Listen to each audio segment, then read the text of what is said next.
Olá pessoal, tudo bem? A gente vai meditar na palavra do Senhor no Evangelho de Jesus Cristo segundo a narrativa de Lucas, no capítulo 15, do versículo 11 ao versículo 24, tá? Onde a palavra do Senhor diz assim: Continuou, certo homem tinha 2 filhos, o mais moço deles disse ao pai: Pai, dá-me a parte dos bens que me cabe, e ele lhes repartiu os haveres. Passado não muitos dias, o filho mais moço, ajuntando tudo que era seu, partiu para uma terra distante, e lá dissipou tudo os seus bens, vivendo dissolutamente. Depois de ter consumido tudo, sobreveio àquele país uma grande fome, e ele começou a passar necessidade. Então, ele foi e se agregou a um dos cidadãos daquela terra, e este o mandou para os seus campos a guardar porcos. Ali desejava ele fartar-se das alfarrobas que os porcos comiam, mas ninguém lhes dava nada. Então, caindo em si, disse: Quantos trabalhadores de meu pai têm pão com fartura e eu aqui morro de fome? Levantar-me-ei, irei ter com o meu pai, ele direi: Pai, pequei contra o céu diante de ti. Já não sou digno de ser chamado teu filho, trata-me como um dos teus trabalhadores. E levantando-se, foi para seu pai. Vinha ele ainda longe quando seu pai o avistou e, compadecido dele, correndo, o abraçou e beijou. E o filho lhe disse: Pai, pequei contra o céu e diante de ti, já não sou digno de ser chamado teu filho. O pai, porém, disse aos seus servos: Trazei depressa a melhor roupa, vestiu-o, pondo-lhe um anel no dedo e sandália nos pés. Trazei também e matai um novilho cevado. Comamos e regozijamo-nos, porque este meu filho estava morto e reviveu, estava perdido e foi achado. E começaram a regozijar-se. Vamos fazer uma oração? Senhor nosso Deus, nós louvamos o teu nome pela tua palavra, Senhor Deus. Louvamos o teu nome porque ela nos ensina o que nós devemos compreender a respeito do Senhor, a respeito daquilo que o Senhor se revela para nós nela, Senhor Deus. E te pedimos que o Senhor, através da ação do teu Santo Espírito, nos dê condições de entender a tua palavra e que o mesmo Espírito nos ajude a praticá-la, Senhor Deus. E é no nome de Jesus que nós oramos. Amém. Algo que ficou muito nítido nesse momento de pandemia é que a dificuldade que nós temos porque queremos estar em determinados lugares e não podemos. A dificuldade que nós temos de ficarmos isolados, de ficarmos sem poder fazer as atividades que nós queríamos fazer, né?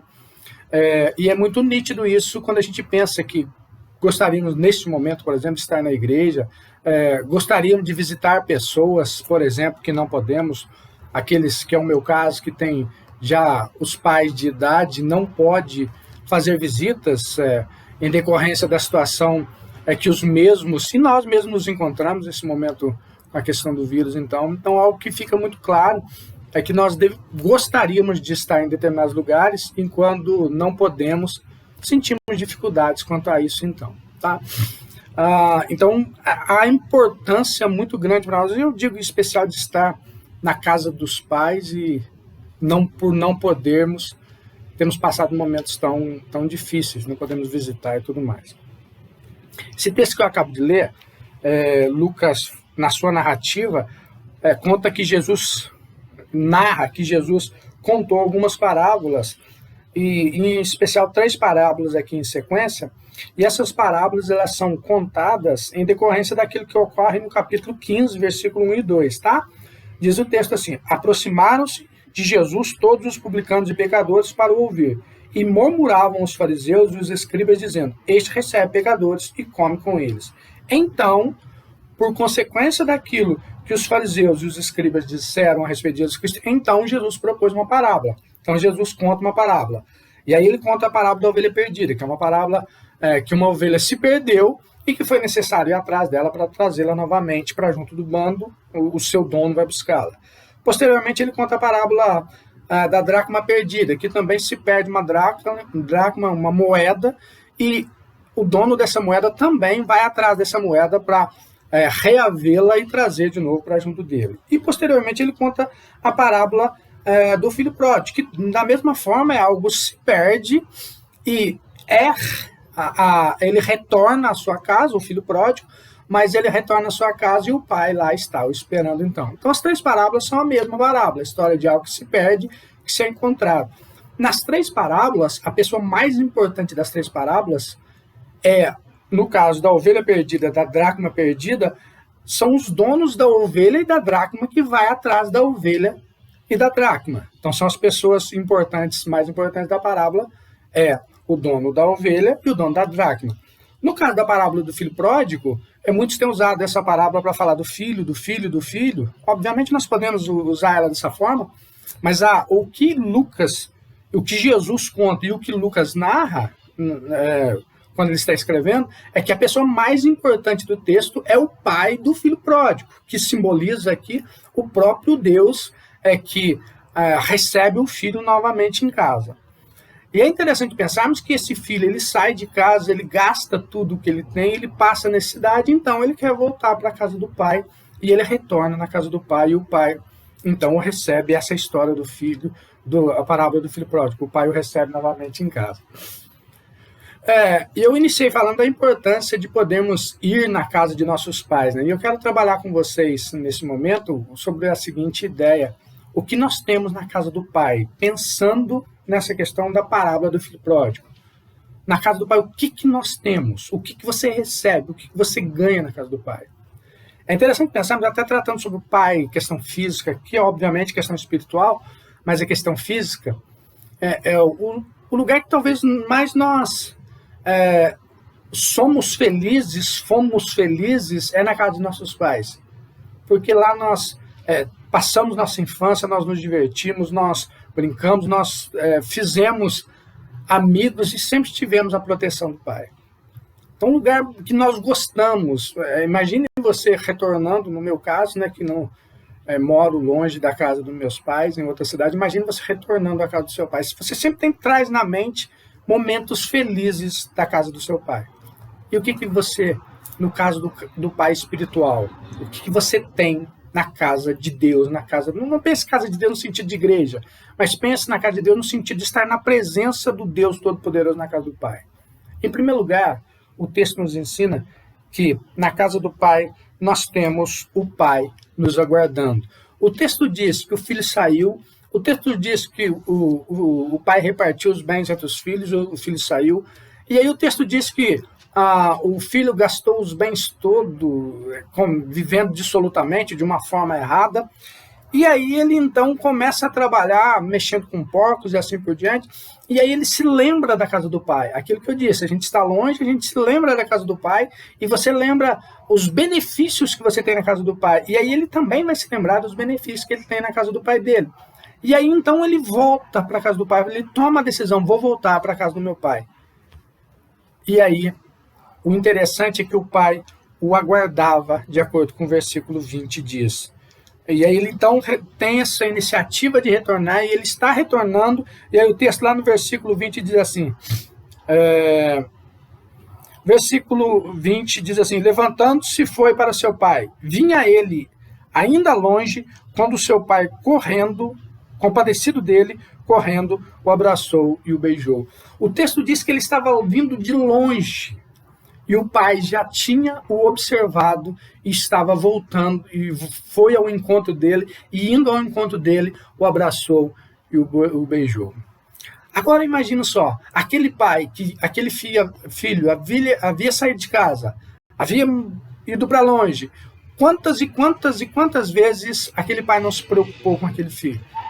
Quantas e quantas vezes aquele pai não buscou, talvez, olhando para os montes, eu fico imaginando, olhando para a estrada, para o caminho, de aonde chegava até a casa dele, pensando, esse meu filho, será que ele não vai voltar? Será que ele não voltará mais para a minha casa, para me visitar, para me ver? O pai estava aguardando o filho. Quando você pensa na questão de Deus, eu quero ser bem rápido aqui, quando você pensa na questão sua com Deus, você sempre tem Deus à disposição, te aguardando. Sempre Deus vai estar esperando que você vá até Ele, esperando que você tome a iniciativa de dar um passo em direção a Ele. Na verdade, eu digo que quando você dá um passo na direção para buscar a Deus, Ele faz o resto todo para trazê-lo para junto de você. para junto dele mesmo, para trazer você para junto dele. O Pai sempre quer, o Pai Deus sempre quer, sempre espera que nós, como filhos, o busquemos em oração, o busquemos para saber qual é a vontade dele para as nossas vidas, que ele sempre está aguardando você, para que você vá até ele e o busque então, e o buscando, possa receber os benefícios que ele pode dar. Na casa do Pai, você sempre terá o Pai aguardando você. Em segundo lugar, na casa do Pai, você sempre terá o amor que só o Pai pode dar. Escuta só, na casa do Pai, você sempre terá o amor que somente o Pai pode te dar. Obviamente que eu estou dizendo Pai aqui, pensa no Pai Deus, pensa em um Pai bondoso, no caso de Pai físico, mas pensa em alguém que te ama. E você saberá que o amor de pais, né? Eu estou dizendo pai, obviamente você entenda pai e mãe, é sempre diferente de qualquer outro amor que você possa ter na sua vida. Então você sempre terá o Pai te aguardando e você sempre terá o amor que só o Pai pode te dar.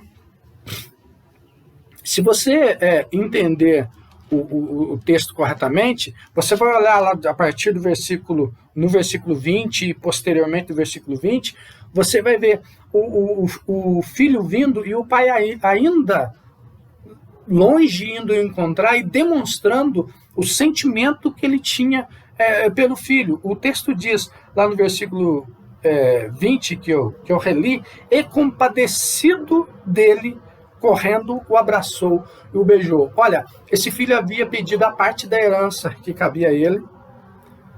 Significava que aquele filho tinha dito ao pai: pai, o senhor está morto para mim. Só se recebe a herança de alguém que está morto.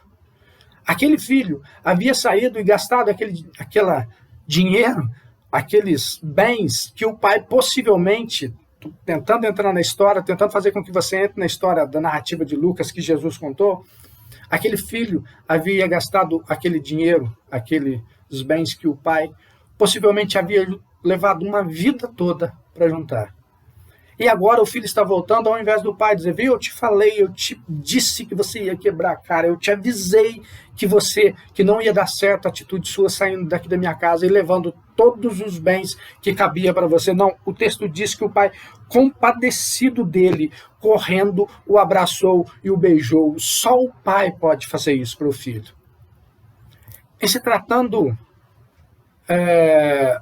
da nossa situação como nosso relacionamento com Deus, somente Deus pode nos perdoar como Deus nos perdoa.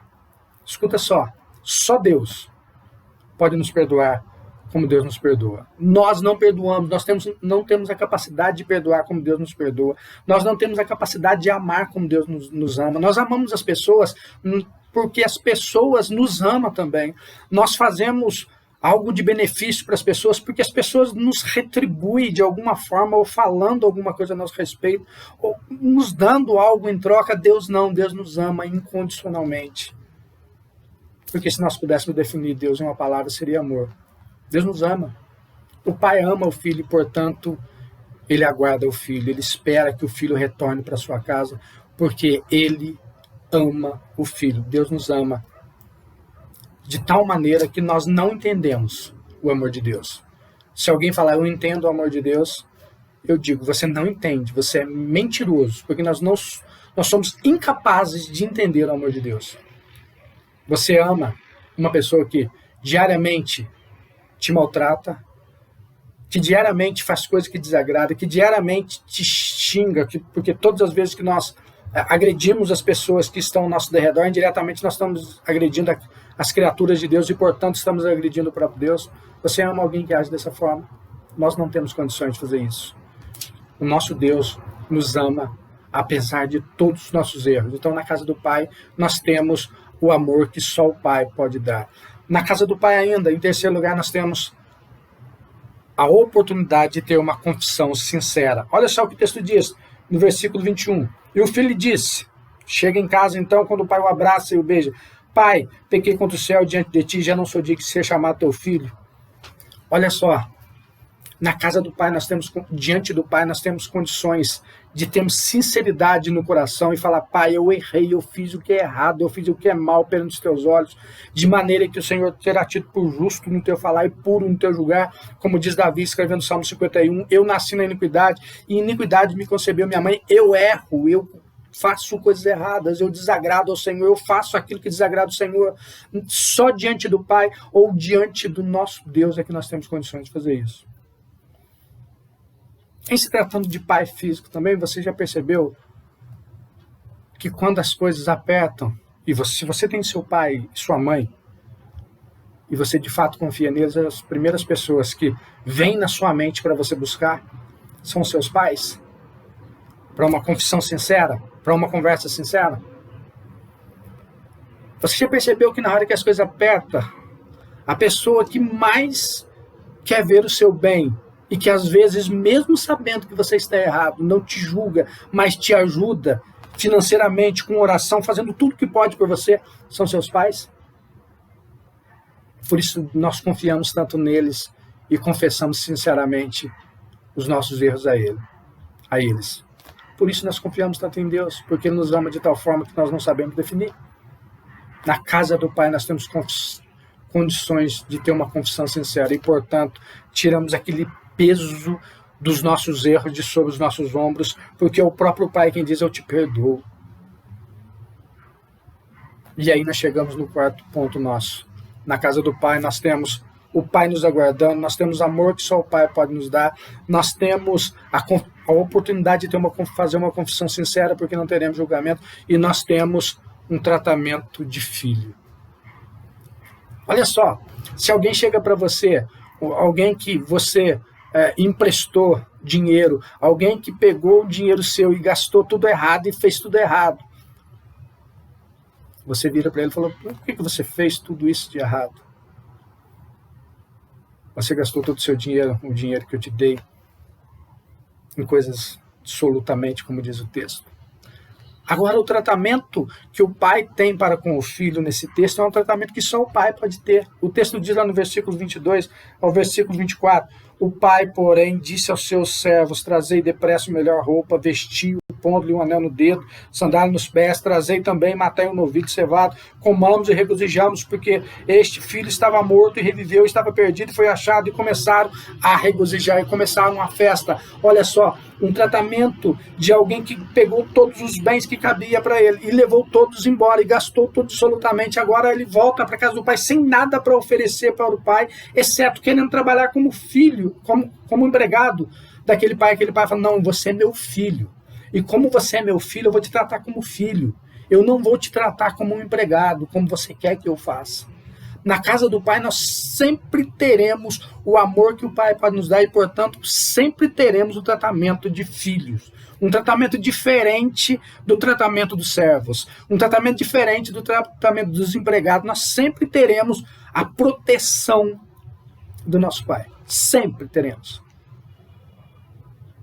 E é interessante pensarmos que isso se aplica, é interessantíssimo isso, mas isso se aplica ao nosso pai, no sentido físico, nosso pai, e também se aplica a Deus. Você já percebeu uma coisa? Algo que eu acho bem interessante. Eu sou de uma família bem grande, 10 irmãos, e a gente pode falar mal um dos outros, mas a gente não aceita que os de fora falem mal dos nossos irmãos, e nem os nossos pais aceitem que isso aconteça com a gente. Vocês já perceberam isso? É interessante que Deus pode corrigir os seus filhos, mas Ele não permite que o escravo, que o outro que não é filho dele, corrija os seus filhos. Só Ele pode, porque a correção que Ele tem é uma correção amorosa. E neste caso não há correção. A correção neste caso é: eu aceito você do jeito que você é, meu filho. Você gastou, você fez o que é errado, mas você retornou, e agora eu te aceito do jeito que você é. Isso nós só temos na casa do Pai. Um tratamento de filho, mesmo que não agimos de acordo com a vontade do que o Pai nos quer. E esse tratamento se dá no fato de que Cristo Jesus morreu por nós e pagou o preço pelos nossos pecados. E agora, nós em Cristo Jesus somos filhos de Deus. somos herdeiros com Cristo Jesus. Nós herdamos juntos. Portanto, nós somos filhos e na casa de Deus, que é o nosso Pai, nós temos sempre Ele nos aguardando, nós temos sempre Ele, o amor que só Ele pode dar, nós temos sempre a oportunidade de ter uma confissão sincera e nós temos sempre o tratamento de filho. Que Deus nos abençoe, que Deus nos proteja a cada dia, dando-nos o desejo de estar sempre na casa junto com o nosso Pai.